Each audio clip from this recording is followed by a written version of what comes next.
Proverbs 5.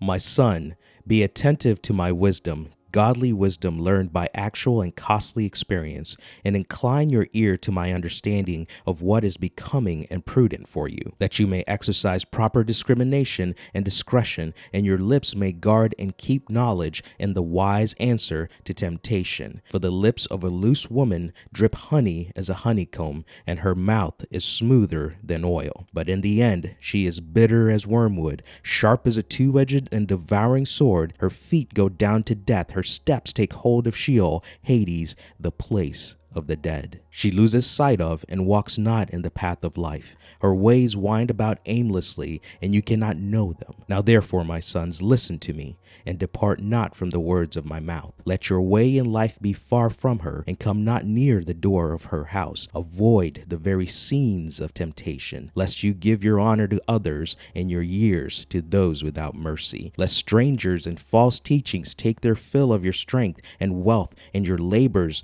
go to the house of an alien from God. And you groan and mourn when your end comes, when your flesh and body are consumed, and you say, how I hated instruction and discipline, and my heart despised reproof. I have not obeyed the voice of my teachers, nor submitted and consented to those who instructed me. The extent and boldness of my sin involved almost all evil in the estimation of the congregation and the community. Drink waters out of your own cistern over pure marriage relationship, and fresh running waters out of your own well. Should your offspring be dispersed abroad as water brooks in the streets? Confine yourself to your own wife. Let your children be for you alone, and not the children of strangers with you. Let your fountain of human life be blessed with the rewards of fidelity, and rejoice in the wife of your youth. Let her be as the loving hind and pleasant doe, tender, gentle, attractive. Let her bosom satisfy you at all times, and always be transported with delight in her love. Why should you, my son, be infatuated with a loose woman,